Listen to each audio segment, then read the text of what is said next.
Hi friends, എല്ലാവർക്കും കാറ്റത്തെ കിളിക്കൂടി നാളത്തെ episode റിവ്യൂയിലേക്ക് സ്വാഗതം.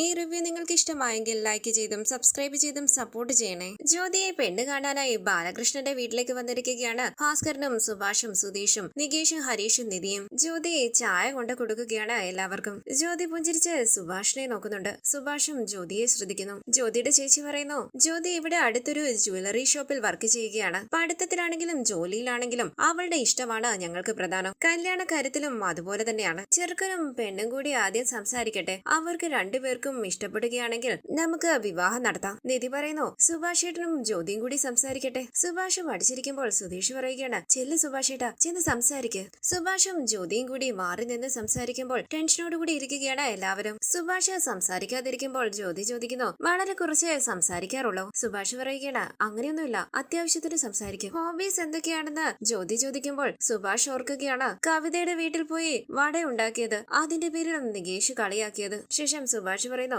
എനിക്ക് ഏറ്റവും ഇഷ്ടം എന്റെ വീടാണ്, പിന്നെ എന്റെ അനുജന്മാരെ. ജ്യോതി പറയുന്നു, ഇതേപോലെ എന്തെങ്കിലുമൊക്കെ എന്നോടും ചോദിച്ചൂടെ? വന്നത് മുതൽ ഞാനാണ് സംസാരിക്കുന്നത്. സുഭാഷ് പറയുന്നു, ചോദിച്ചോ, ഞാൻ പറയാം. ജ്യോതിയെ പറ്റി വീട്ടുകാരെല്ലാം പറഞ്ഞായിരുന്നല്ലോ. നിങ്ങൾ പെൺകുട്ടികൾക്കല്ലേ പയ്യന്മാരോട് വിവാഹത്തിന് മുമ്പ് ചോദിച്ചറിയാൻ ഒരുപാടുള്ളത്, ചോദിച്ചോളൂ. അങ്ങനെ ജ്യോതിയും സുഭാഷും കൂടി സംസാരിക്കുകയാണ്. തുടർന്ന് ടെൻഷനോടുകൂടി നികേഷ് ചോദിക്കുന്നു, സുധീഷേട്ടാ, സുഭാഷേട്ടൻ നന്നായി സംസാരിക്കുമോ? സുധീഷ് പറയുകയാണ്, കുഴപ്പമൊന്നും കാണില്ലടാ, എല്ലാം പറഞ്ഞു മനസ്സിലാക്കിയല്ലേ നമ്മൾ കൊണ്ടുവന്നിരിക്കുന്നത്. ബാലകൃഷ്ണൻ പറയുന്നു, പെണ്ണ് കണ്ടാൽ ഉടനെ കല്യാണം നടത്താൻ പറ്റില്ലല്ലോ. ഇപ്പോഴത്തെ പെൺകുട്ടികൾക്ക് ചെറുക്കനെയും വീട്ടുകാരെയും പറ്റി കൂടുതൽ അറിയണമല്ലോ. അവർ ഫോണിലൂടെ സംസാരിക്കട്ടെ. അവർ പരസ്പരം മനസ്സിലാക്കിയതിനു ശേഷം ഒരു തീരുമാനം എടുക്കട്ടെ. അവർക്ക് രണ്ടുപേർക്കും വിവാഹത്തിന് സമ്മതമാണെങ്കിൽ നമുക്ക് കല്യാണത്തെ കുറിച്ച് സംസാരിക്കാം. അങ്ങനെ ആകട്ടെ എന്ന് ഭാസ്കരൻ പറയുമ്പോൾ സുധീഷ് പറയുകയാണ്, രണ്ടുപേരും സംസാരിക്കട്ടെന്ന് പറഞ്ഞു. പെൺകുട്ടിയുടെ ഫോൺ നമ്പർ തന്നില്ല. ബാലകൃഷ്ണൻ ഫോൺ നമ്പർ പറയുമ്പോൾ സുധീഷ് ഫോണിൽ ജ്യോതിയുടെ നമ്പർ സേവ് ചെയ്യുകയാണ്. ജ്യോതിയുടെ ചേച്ചി സുഭാഷിന്റെ നമ്പറും സേവ് ചെയ്യുന്നു. ശേഷം സന്തോഷത്തോടുകൂടി എല്ലാവരും അവിടെ നിന്ന് പോവുകയാണ്. അതിനുശേഷം കാണിക്കുന്നത് രാത്രി നിധിയുടെ ഫോണിലേക്ക് വിളിച്ച് സംസാരിക്കുകയാണ് സാന്ദ്ര. നിധി, നിനക്ക് സുഖമല്ലേ? സുഖമാണെന്ന് നിധി പറയുമ്പോൾ സാന്ദ്ര ചോദിക്കുകയാണ്, നിനക്ക് എന്നോട് ദേഷ്യമൊന്നുമില്ലല്ലോ? നിധി പറയുന്നു, സോറി ഏട്ടത്തി, അന്ന് ഏട്ടത്തിയുടെ ഹസ്ബൻഡിനോടുള്ള ദേഷ്യത്തിന് ഏട്ടത്തിയോട് ദേഷ്യപ്പെട്ടു. സാന്ദ്ര പറയുന്നു, സാരമില്ല നിധി, എനിക്കത് മനസ്സിലാക്കാൻ കഴിയും. സുധീഷിന്റെ അച്ഛനിപ്പോ എങ്ങനെയുണ്ട്? ഇപ്പൊ കുഴപ്പമില്ലെന്ന് നിധി പറയുമ്പോൾ സാന്ദ്ര പറയുകയാണ്, ഞാൻ നിന്നെ നേരത്തെ വിളിച്ചായിരുന്നു നിധി, നീ ഫോൺ എടുത്തില്ല. നിധി പറയുന്നു, ഞാൻ കോള് കണ്ടായിരുന്നു, ഞാൻ തിരിച്ചു വിളിച്ചില്ല. അവിടെ ഏത് സിറ്റുവേഷനിലാ ഏട്ടത്തി നിൽക്കുന്നതെന്ന് അറിയില്ലല്ലോ, ഏട്ടത്തി തന്നെ വിളിക്കട്ടെ എന്ന് കരുതി. സാന്ദ്ര ചോദിക്കുന്നു, നീ പുറത്തു പോയിരുന്നാണ് നിധി? സന്തോഷത്തോടു കൂടി നിധി പറയുകയാണ്, അതെ ഏട്ടത്തി, ഇന്ന് വീട്ടിലെല്ലാവരും കൂടി പുറത്തു പോയിരുന്നു. സാന്ദ്ര ചോദിക്കുന്നു, എല്ലാവരും എന്ന് പറഞ്ഞ? നിധി പറയുകയാണ്, ഇവിടെയുള്ള എല്ലാവരും ഫാമിലി ആയിട്ട് ഞങ്ങൾ പുറത്തു പോയി. സാന്ദ്ര ചോദിക്കുന്നു, എന്താ നിധി ഫാമിലി എന്നൊക്കെ പറയുന്നത്? അതെന്താ നിന്റെ ഫാമിലിയാണോ? നിധി പറയുന്നു, ഇതാ ഏട്ടത്തി എന്റെ ഫാമിലി. ഏട്ടത്തി ഉള്ള വീട് എനിക്ക് ഫാമിലി അല്ല, അതെന്റെ ഫാമിലി ആണെന്ന് പറഞ്ഞാൽ അവിടെയുള്ള എല്ലാവരും കൂടി എന്നോട് വഴക്കിന് വരില്ലേ? സാന്ദ്ര പറയുന്നു, നിന്നോട് ഈ വീട്ടിലുള്ളവർക്ക് ദേഷ്യം കാണും, പക്ഷേ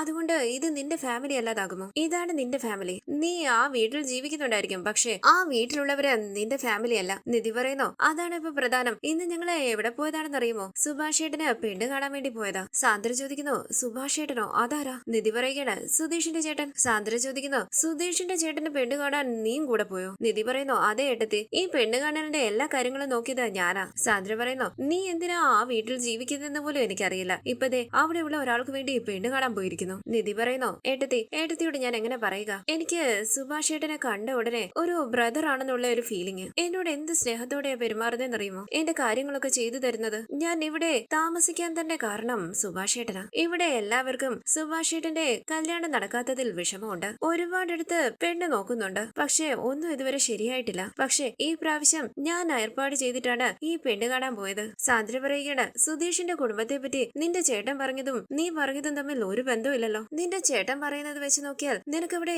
ജീവിക്കാനേ പറ്റില്ലെന്നാ ഞാൻ വിചാരിച്ചത്. നിധി പറയുന്നു, നിങ്ങളുടെ ഭർത്താവ് അങ്ങനെ പലതും പറയും, അതെല്ലാം ശരിയാകുമോ? സാന്ദ്ര പറയുന്നു, അതല്ല നിധി, ആ നാട്ടിലുള്ള എല്ലാവരും സുധീഷിന്റെ കുടുംബത്തെ പറ്റി തെറ്റായാണ് പറയുന്നതെന്നാ പറഞ്ഞത്. നിധി പറയുന്നു, ഏട്ടത്തി, ഞാൻ ഇവിടെ അല്ലേ ജീവിക്കുന്നത്, എനിക്കറിയില്ലേ? നാട്ടിൽ പറയുന്നത് പോലെ ഇതുവരെ എനിക്ക് ഒരു പ്രശ്നം ഉണ്ടായിട്ടില്ല, ഞാൻ നന്നായിട്ടായിരിക്കുന്നത്. സാന്ദ്ര ചോദിക്കുന്നു, നീ അവിടെ തന്നെ ജീവിക്കാൻ തീരുമാനിച്ചോ? അത് നിന്റെ ഫാമിലി ആണെന്ന് പറയുന്നു, പെണ്ണ് കാണാൻ പോകുന്നു, എനിക്കൊന്നും മനസ്സിലാകുന്നില്ല നിധി. നിധി പറയുന്നു, ഏട്ടത്തി, എനിക്ക് ഒരുപാട് കാര്യങ്ങൾ ഒരേ ഒരു ഫോൺ കോളിലൂടെ ഏട്ടത്തിയോട് പറയാൻ പറ്റില്ല. ഈ വീട്ടിലെ സ്ത്രീകൾ വാഴില്ല എന്ന് പറഞ്ഞ ശപിക്കപ്പെട്ട വീട് പോലെ നാട്ടുകാരെ മാറ്റി നിർത്തിയിരിക്കുകയാണ്. പക്ഷെ അങ്ങനെയൊന്നും ഇല്ല ഏട്ടത്തി, ഇവിടെയുള്ള എല്ലാവരും നല്ലവരാണ്. ഞാൻ ഇവിടെ താമസിച്ചാൽ മാത്രമേ ഈ വീടിന്റെ പേര് മാറ്റിയെടുക്കാൻ പറ്റൂ. ഇപ്പം ഞാനും ഇവിടെ നിന്ന് പോയാൽ ഈ വീട്ടിലുള്ള എല്ലാവരും വളരെ വിഷമിക്കും. ഒരിക്കലും ഈ വീടിന്റെ പേരുദോഷം മാറില്ല. സാന്ദ്ര പറയുന്നു ആ വീട് നന്നാക്കുന്നത് നിന്റെ ജോലിയല്ല നിധി. നിധി പറയുന്നു അതെങ്ങനെ ഏട്ടത്തി, എന്റെ ജീവിതത്തിൽ ഒരു പ്രശ്നം വന്നപ്പോൾ ഇവരെല്ലാവരും അല്ലേ എന്റെ കൂടെ നിന്നത്. ഇവരെ വഴിയിൽ ഉപേക്ഷിച്ച് പോകാൻ പറ്റുമോ എനിക്ക്? സാന്ദ്ര ചോദിക്കുന്നു നിധി അവർക്കും നിനക്കും തമ്മിൽ എന്ത് ബന്ധമാ ഉള്ളത്? സിനിമ ഡയലോഗ് പറയുന്നത് പോലെ നീ ഇങ്ങനെ പറയാതെ. നിധി പറയുകയാണ് ഏട്ടത്തി ഇങ്ങനെ ലോജിക്കായിട്ട് ചോദ്യങ്ങൾ ചോദിച്ചാൽ എനിക്ക് മറുപടി പറയാൻ അറിയില്ല. പക്ഷെ അവരെന്നോട് നല്ല രീതിയിലാണ് പെരുമാറുന്നതും സ്നേഹിക്കുന്നതുമല്ല. എനിക്കും അതുപോലെ അവരോട് സ്നേഹമുണ്ട്. ഞാൻ ഈ വീട് വിട്ടു പോകണമെങ്കിൽ ഈ വീട്ടിലേക്ക് മറ്റൊരു പെണ്ണ് വരണം. അങ്ങനെ വന്നാൽ മാത്രമേ എനിക്ക് ഇവിടുന്ന് പോകാൻ കഴിയൂ. അല്ലെങ്കിൽ ഞാൻ അവരോട് ചെയ്യുന്ന വലിയ ദ്രോഹമാണ്. ആദ്യം ഈ വീട്ടിലേക്ക് ഒരു പെണ്ണ് വരട്ടെ, അതിനുശേഷം ഞാൻ ഇവിടുന്ന് പോകും. സാന്ദ്ര പറയുന്നു നിധി നീ നിന്റെ ഇഷ്ടത്തിന് എന്തൊക്കെയോ ചെയ്യുകയാണ്, ഇതൊന്നും എനിക്ക് ഇഷ്ടപ്പെടുന്നില്ല. നിധി പറയുന്നു എനിക്ക് ഇഷ്ടപ്പെടുന്നുണ്ട് ഏട്ടത്തി, അതിവിടെ വേറെ എന്തുണ്ട്? വേറെ ഒന്നുമില്ലാന്ന് സാന്ദ്ര പറയുമ്പോൾ നിധി പറയുകയാണ് ശരി, നമ്മളിങ്ങനെ ഫോണിൽ സംസാരിച്ചുകൊണ്ടിരുന്നാൽ ഏട്ടത്തിയുടെ ഹസ്ബൻഡ് വന്ന് വഴക്ക് പറയും. ഞാൻ വെക്കുക ബൈ എന്ന് പറഞ്ഞ നിധി ഫോൺ കട്ട് ചെയ്യുകയാണ്. തുടർന്ന് ഭാസ്കരൻ പുറത്തിരുന്ന് ഭക്ഷണം കഴിക്കുകയാണ്. മറ്റെല്ലാവരും അകത്തിരുന്ന് ഭക്ഷണം കഴിക്കുന്നു. സുഭാഷ് പറയുന്നു നിധി ഭക്ഷണം എടുത്ത് കഴിക്ക്. മതിയെന്ന് നിധി പറയുമ്പോൾ സുഭാഷ് പറയുകയാണ് നിധി പറഞ്ഞതുകൊണ്ടാ പെണ്ണുകാണൽ ചടങ്ങ് കഴിഞ്ഞു വന്നപ്പോൾ ഞാൻ പുറത്തുനിന്ന് ഭക്ഷണം വാങ്ങിയത്, അല്ലെങ്കിൽ ഞാൻ ഇവിടെ എന്തെങ്കിലും ഉണ്ടാക്കിയേനെ. നിങ്ങൾ എല്ലാവരും കൂടിയാണ് അത് വേണ്ടാന്ന് പറഞ്ഞത്. നികേഷ് പറയുന്നു സുഭാഷ് ഏട്ടാ ഇന്ന് സുഭാഷ് ഏട്ടന് ലീവാണ്, കഴിക്ക്. നിധി പറയുന്നു എനിക്ക് ആ പെണ്ണിനെയും പെണ്ണിന്റെ വീട്ടുകാരെയും എല്ലാം ഇഷ്ടപ്പെട്ടു, നല്ല ആൾക്കാരാണ്. സുധീഷ് പറയുന്നു അതെ എനിക്കും അങ്ങനെയാ തോന്നിയത്. വലിയ സൗകര്യമൊന്നും ഉള്ള ആൾക്കാരല്ല, പക്ഷേ നമ്മുടെ കുടുംബത്തിന് പറ്റിയ ആൾക്കാരാണ്. ഞാൻ വിചാരിച്ചു നമ്മുടെ വീടിനെ പറ്റി വീണ്ടും വീണ്ടും ഓരോന്ന് ചോദിക്കുമെന്ന്, പക്ഷേ അവരാരും അങ്ങനെയൊന്നും ചോദിച്ചില്ല. ചെറുക്കനും പെണ്ണിനും ഇഷ്ടപ്പെട്ടാ മതിയെന്ന് പറഞ്ഞു. നിധി പറയുന്നു എല്ലാം നല്ല രീതിയിൽ നടന്നാൽ കല്യാണം നടക്കാനുള്ള ചാൻസ് ഉണ്ട്. സുഭാഷ് ഏട്ടൻ എന്താ ഒന്നും പറയാത്തത്? സുഭാഷ് പറയുന്നു ഞാനെന്താ പറയുക, നിങ്ങൾക്ക് എല്ലാവർക്കും ഇഷ്ടപ്പെടണം, പിന്നെ ആ പെൺകുട്ടിക്ക് എന്നെ ഇഷ്ടപ്പെടണം. ഹരീഷ് പറയുന്നു അതുപോരാ, സുഭാഷ് ഏട്ടനും ആ പെൺകുട്ടിയെ ഇഷ്ടപ്പെടണം. സുഭാഷ് ഏട്ടൻ ആ പെൺകുട്ടിയോട് സംസാരിച്ചല്ലോ, ഇഷ്ടപ്പെട്ടായിരുന്നോ? സുഭാഷ് പറയുന്നു ആ പെൺകുട്ടി നല്ല രീതിയിലാണ് സംസാരിച്ചത്. നിധി ചോദിക്കുന്നു ഫോൺ നമ്പർ ഒക്കെ വാങ്ങിയല്ലോ, ഫോൺ വിളിച്ചായിരുന്നു സുഭാഷ് ഏട്ടാ? സുധീഷ് പറയുന്നു ഞാനല്ലേ നമ്പർ സേവ് ചെയ്തത്, ഇതുവരെ സുഭാഷ് ഏട്ടന് ഞാൻ ആ നമ്പർ കൊടുത്തിട്ടില്ല. നിധി ദേഷ്യത്തോടു കൂടി സുധീഷിനെ നോക്കുമ്പോൾ സുധീഷ് പറയുന്നു മറന്നുപോയി. നികേഷ് പറയുന്നു സുഭാഷ് ഏട്ടാ അറിയാത്ത ഏതെങ്കിലും നമ്പറിൽ നിന്നും ഫോൺ വന്നാൽ എടുക്കാതിരിക്കല്ലേ. സുഭാഷ് പറയുന്നു ഇതുവരെ എനിക്ക് ഒരു ഫോൺ കോളും വന്നിട്ടില്ലടാ. ഹരീഷ് പറയുന്നു സുധീഷ് ഏട്ടാ ആദ്യം ജ്യോതിയുടെ ഫോൺ നമ്പർ സുഭാഷ് ഏട്ടന്റെ ഫോണിൽ സേവ് ചെയ്യും. സുധീഷ് പറയുന്നു കഴിച്ചാൽ ഉടനെ സേവ് ചെയ്യാം. ഈ സമയം സുഭാഷിന്റെ ഫോണിലേക്ക് വിളിക്കുകയാണ് ജ്യോതി. ഞാൻ എടുത്തോണ്ട് വരാന്ന് പറഞ്ഞ് ഫോൺ എടുത്തു നോക്കിയിട്ട് നികേഷ് പറയുന്നു പുതിയ നമ്പർ ആണല്ലോ. നിധി പറയുകയാണ് സുധീഷ് ജ്യോതിയുടെ നമ്പർ സേവ് ചെയ്തിട്ടില്ലേ, അതേ നമ്പർ ആണോ എന്നൊന്ന് നോക്കിയേ. പെട്ടെന്ന് എടുത്ത് നോക്ക്. ജ്യോതിയുടെ നമ്പർ നോക്കിയിട്ട് സുധീഷ് പറയുന്നു നിധി അതേ നമ്പറാ, ജ്യോതിയാ വിളിക്കുന്നത്. സുഭാഷ് ഏട്ടാ ഫോൺ എടുത്ത് സംസാരിക്കുന്നു പറഞ്ഞ് നിധി ഫോൺ സുഭാഷിന്റെ കയ്യിലേക്ക് കൊടുക്കുകയാണ്. സുധീഷും ഹരീഷും നികേഷും എല്ലാം ഫോൺ എടുത്ത് സംസാരിക്കാനായി സുഭാഷിനോട് പറയുകയാണ്. സുഭാഷ് ഫോൺ അറ്റൻഡ് ചെയ്യുമ്പോൾ ജ്യോതി പറയുന്നു ഞാൻ ജ്യോതിയാ, മനസ്സിലായോ? സുഭാഷ് പറയുന്നു ആ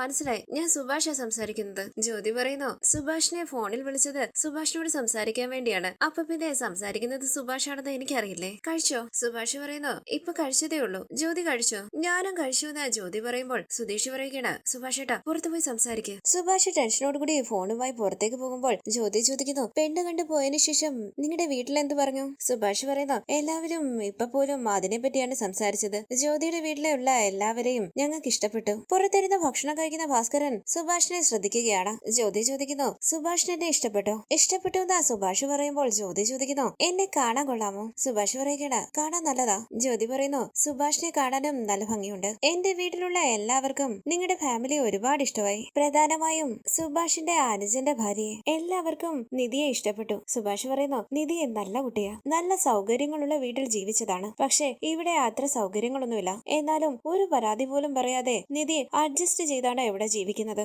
വളരെ നല്ല കുട്ടിയാ. ജ്യോതി പറയുന്നു ശരി ശരി. സുഭാഷ് ഒന്നും മിണ്ടാ നിൽക്കുമ്പോൾ ജ്യോതി ചോദിക്കണം ഹലോ കോള് കട്ടായോ? സുഭാഷ് പറയുകണ ഹലോ ഞാൻ ഇവിടെ ഉണ്ട്. ജ്യോതി പറയുന്നു എന്തെങ്കിലും സംസാരിക്കുമെന്ന് വിചാരിച്ചു. സുഭാഷ് പറയുന്നു എന്ത് സംസാരിക്കണമെന്നറിയില്ല, ജ്യോതി എന്തെങ്കിലും ചോദിച്ചാൽ ഞാൻ പറയാം. ഇത് കേട്ട് തലയിൽ കൈവച്ചിരിക്കുകയാണ് ഭാസ്കരൻ. ജ്യോതി ചോദിക്കുന്നു സുഭാഷിന്റെ ജോലിയെ പറ്റി പറ, എത്ര വർഷമായി ഈ ജോലി നോക്കുന്നു? സുഭാഷ് പറയുകയാണ് ഞാൻ ചെറുപ്പം മുതലേ ഈ ജോലിയാണ് ചെയ്യുന്നത്. ജ്യോതി ചോദിക്കുന്നു മേസ്തിരി എന്ന് പറഞ്ഞാൽ എങ്ങനെയുള്ള ജോലിയായിരിക്കും? സുഭാഷ് പറയുന്നു വീടുണ്ടാക്കുന്നതിന് കല്ലിടുന്നത് മുതൽ അവസാനം പെയിന്റ് അടിക്കുന്നത് വരെ മേസ്തിരിക്ക് ജോലിയുണ്ട്. ജ്യോതി പറയുന്നു ശരി, ഇനി എന്തെങ്കിലും സുഭാഷിന് ചോദിക്കാനുണ്ടെങ്കിൽ ചോദിക്കാം. കഴിച്ചോന്ന് സുഭാഷ് ചോദിക്കുമ്പോൾ ജ്യോതി പറയുകയാണ് അത് നേരത്തെ ചോദിച്ചായിരുന്നല്ലോ, നിങ്ങൾക്ക് വേണ്ടി ഉണ്ടാക്കിയ പലഹാരങ്ങളെല്ലാം ഉണ്ടായിരുന്നു, അതെല്ലാം വൈകുന്നേരം കഴിച്ചു. എനിക്ക് സ്വീറ്റ്സ് ഒരുപാട് ഇഷ്ടമാ. സുഭാഷ് പറയുന്നു ഞങ്ങള് തിരിച്ചു വരുമ്പോൾ ഭക്ഷണം വാങ്ങിക്കൊണ്ടാണ് വന്നത്. സാധാരണ ഈ വീട്ടിൽ ഭക്ഷണം ഉണ്ടാക്കുന്നത് ഞാനാ, ഇന്ന് ഭക്ഷണം ഉണ്ടാക്കേണ്ട വാങ്ങിക്കൊണ്ട് വരാമെന്ന് നിധിയും അനുജന്മാരും പറയുന്നു. വാതിലിന്റെ അരികിലേക്ക് വന്ന സുധീഷും ഹരീഷും നികേഷും സുഭാഷിനെ ശ്രദ്ധിക്കുകയാണ്.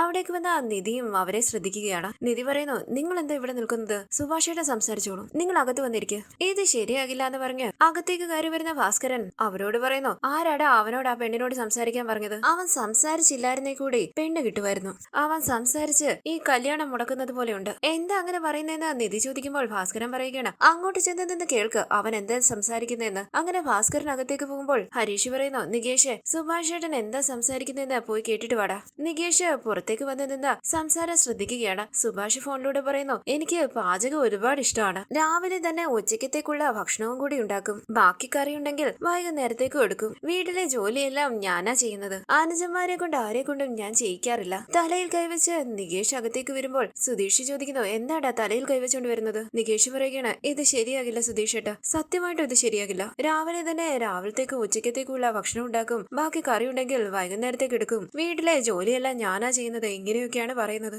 ഇത് കേട്ട് തലയിൽ കൈവച്ച് നിൽക്കുകയാണ് സുധീഷും ഹരീഷും നിധിയും. സുധീഷ് ചോദിക്കുന്നു, ആദ്യമായിട്ട് ഒരു പെണ്ണിനോട് സംസാരിക്കുമ്പോൾ എങ്ങനെയൊക്കെയാണോ സംസാരിക്കേണ്ടത്? ഹരീഷ് പറയുന്നു, സുഭാഷ് ഏട്ടനെ ഒന്നും സംസാരിക്കാൻ അറിയില്ല. പാചകത്തെ പറ്റി ചോദിച്ചാൽ വളവളാന്ന് സംസാരിക്കും, അല്ലെങ്കിൽ മിണ്ടാതിരിക്കും. നിധി പറയുന്നു, നിങ്ങളത് വിട്. സുഭാഷ് ഏട്ടൻ എങ്ങനെയാണോ സംസാരിക്കാൻ പറ്റുന്നത് അങ്ങനെ സംസാരിക്കട്ടെ. ആ പെൺകുട്ടി സുഭാഷ് ഏട്ടനെ ഇഷ്ടപ്പെട്ട് വേണം കല്യാണം കഴിക്കാൻ. എന്തായാലും കല്യാണത്തിന് ശേഷം സുഭാഷ് ഏട്ടൻ എങ്ങനെയുള്ള ആളാണെന്ന് ആ പെൺകുട്ടി അറിയുമല്ലോ. സുധീഷിനെ നോക്കി നിധി പറയുന്നു, ചുമ്മാതെ ഇംപ്രസ് ചെയ്യാനായിട്ട് അടിച്ചു വിട്ടിട്ട് സത്യം തിരിച്ചറിയുമ്പോൾ ആ പെൺകുട്ടിക്ക് വലിയ വിഷമമാകും. അതിലും നല്ലതല്ല ഇത്. സുധീഷ് കണ്ണു തള്ളി നിധിയെ നോക്കുമ്പോൾ ഹരീഷും നികേഷും തലയാട്ടുകയാണ്. ശരി, നിങ്ങൾ വാന്ന് പറഞ്ഞ് നിധി അകത്തേക്ക് പോവുകയാണ്. നികേഷ് പറയുന്നു, സുധീഷ് ഏട്ടാ, ഏട്ടത്തി ആരെ പറ്റിയാ പറഞ്ഞെന്ന് മനസ്സിലായോ? ഒറ്റ ഒരെണ്ണം തന്നാലുണ്ടല്ലോ എന്ന് പറഞ്ഞു സുധീഷ് നികേഷിനെയും ഹരീഷിനെയും കൂട്ടിക്കൊണ്ട് അകത്തേക്ക് പോവുകയാണ്. ജ്യോതി പറയുന്നു, വീട്ടില് സുഭാഷാണ് പാചകം ചെയ്യുന്നത്. അതേന്ന് സുഭാഷ് പറയുമ്പോൾ ജ്യോതി ചോദിക്കാണ്, എന്താ സുഭാഷിന്റെ അനുജന്റെ ഭാര്യ നിധി പാചകം ചെയ്യില്ലേ? സുഭാഷ് പറയുന്നു, അയ്യോ നിധി പാവം കുട്ടിയാ, കല്യാണം കഴിഞ്ഞിട്ട് വന്നിട്ട് 2-3 മാസം ആകുന്നതേ ഉള്ളൂ. നിധിക്ക് അത്ര നന്നായി പാചകമൊന്നും അറിയില്ല. എനിക്ക് പാചകം ചെയ്യുന്നതിൽ ഒരു പ്രശ്നമില്ല. നമ്മുടെ കല്യാണം കഴിഞ്ഞാലും ഞാൻ തന്നെ പാചകം ചെയ്തോളാം. ജ്യോതിക്ക് പാചകം അറിയുമോ? കുഴപ്പമില്ലാതെ പാചകം ചെയ്യുമെന്ന് ജ്യോതി പറയുമ്പോൾ സുഭാഷ് പറയുകയാണ്, ഞാൻ അങ്ങനെയല്ല. ഞാൻ വേണമെങ്കിൽ ഒരു കല്യാണത്തിന് വേണ്ടതത്രയും പെട്ടെന്ന് തന്നെ ഉണ്ടാക്കും. എന്റെ കൂടെ ജോലി ചെയ്യുന്ന എല്ലാവർക്കും എന്റെ പാചകം ഒരുപാട് ഇഷ്ടമാണ്. അങ്ങനെ സുഭാഷ് തന്റെ പാചകത്തെ കുറിച്ച് പുകഴ്ത്തി പറയുമ്പോൾ ദേഷ്യത്തോടു കൂടി ഫോൺ മാറ്റിവെച്ച് ബോറടിച്ചിരിക്കുകയാണ് ജ്യോതി.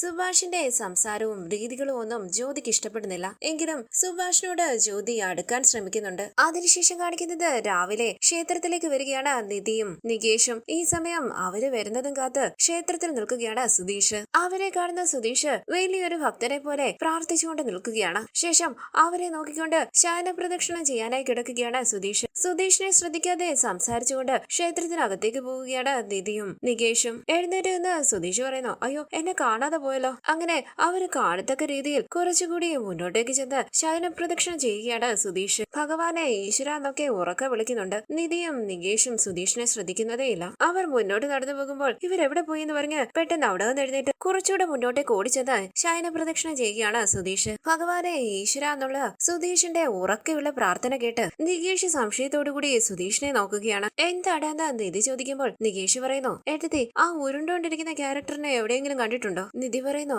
ആരാത്? എനിക്ക് മനസ്സിലായില്ല. വാ നമുക്ക് നോക്കാന്ന് പറഞ്ഞ് നിധി നികേഷിനെയും കൂടി സുധീഷിന്റെ അരികിലേക്ക് വരികയാണ്. നികേഷ് ചോദിക്കുന്നു, സുധീഷ് ഏട്ടാ, സുധീഷ് ഏട്ടൻ എന്തിനാ ഇവിടെ കിടന്ന് ഉരുളുന്നത്? നിങ്ങൾ എന്താടാ ഇവിടെയെന്ന് സുധീഷ് ചോദിക്കുമ്പോൾ നികേഷ് പറയുകയാണ്, ഞങ്ങള് ക്ഷേത്രത്തിലേക്ക് വന്നതാ. സുധീഷ് പറയുന്നു, കുറച്ചു നേരം വെയിറ്റ് ചെയ്യടാ. ശയന പ്രദക്ഷിണം തുടങ്ങിയാൽ അത് അവസാനിപ്പിക്കണം. സുധീഷ് ഏട്ടൻ എന്റെ വരെ പോയിട്ട് നേർച്ച പൂർത്തിയാക്കിയിട്ട് വരാം. നികേഷ് എന്നെ ഒന്ന് ഉരുട്ടി വിടുമോ? അങ്ങോട്ട് നോക്ക്, എല്ലാവരെയും ഉരുട്ടി വിടാൻ ആൾക്കാരുണ്ട്. എനിക്ക് മാത്രമല്ല തനിയെ ഉരുണ്ടുരുണ്ട് വല്ലാത്ത വിഷമം തോന്നുന്നു. ഞാൻ വരാന്ന് പറഞ്ഞ നികേഷ് സുധീഷിനെ ശയന പ്രദക്ഷിണം ചെയ്യാനായി സഹായിക്കുകയാണ്. നിധി വിഷമത്തോടുകൂടി അവരുടെ ഒപ്പം പോവുകയാണ്. സുധീഷ് മനസ്സിൽ പറയുന്നു, നിധി എന്നെ നോക്കുന്നുണ്ട്. നിധിയെ തന്നെ നോക്കിക്കൊണ്ട് ശയന പ്രദക്ഷിണം ചെയ്യുകയാണ് Sudheesh. Thank you for watching. Please subscribe, like, share my channel.